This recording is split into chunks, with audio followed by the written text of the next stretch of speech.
Welcome back. We are still on the topic graph of quadratic functions.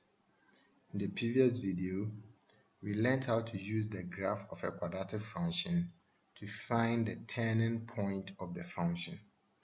In this video, we are going to learn how to use the graph of a quadratic function to find the maximum or the minimum value of the function. Finding the maximum or minimum value of the function. After drawing the graph of a quadratic function, we may be asked to use the graph to find the maximum or the minimum value of the function.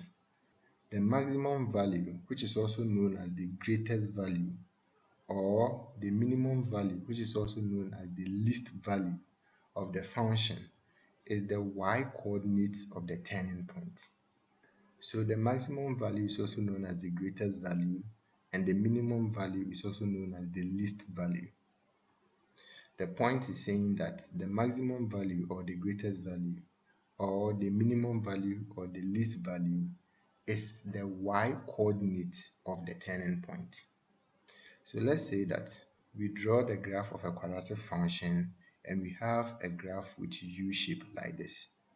If the graph has a U shape like the one we have here, then the function will have a minimum value or a least value. So if the graph has a U shape like the one we have here, the function will have a minimum value or a least value. The point is telling us that the minimum value of the function is the y-coordinate of the turning point. So to find this minimum value, the first thing you need to do is to locate the turning point. So this is the turning point of the graph. The point is that the minimum value is the y-coordinate of the turning point. So to find the minimum value, you trace the turning point to the y-axis to get the y value there. And this y value will give you the minimum value or the least value of the function. It is the smallest value of y that you can get for the function. Let's say that after drawing the graph of the quadratic function, you have an N shape like this.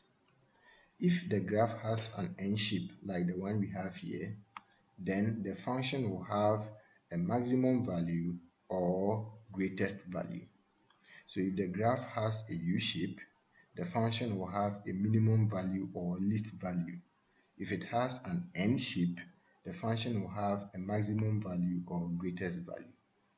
The maximum value also occurs at the turning point. So the maximum value is also the y-coordinate of the turning point. So to find the maximum value, the first thing you have to do is to locate the turning point. This is the turning point of our graph. Then you trace it to the y-axis to get the y-coordinate there. So this y-coordinate here will give us the maximum value or the greatest value of the function. It is the highest value of y that you can get. So we can see that when the graph has a U shape, the function will have a minimum value or a least value. When it has an N shape, it will have a maximum value or greatest value. To find the minimum value or the maximum value, you first have to locate the turning point. After you have located the turning point, you trace it to the y-axis to get the minimum value or the least value. Thank you for watching this video. Subscribe to this channel for more videos. In the next video, we are going to apply what you have studied in this video to solve some questions. Bye bye.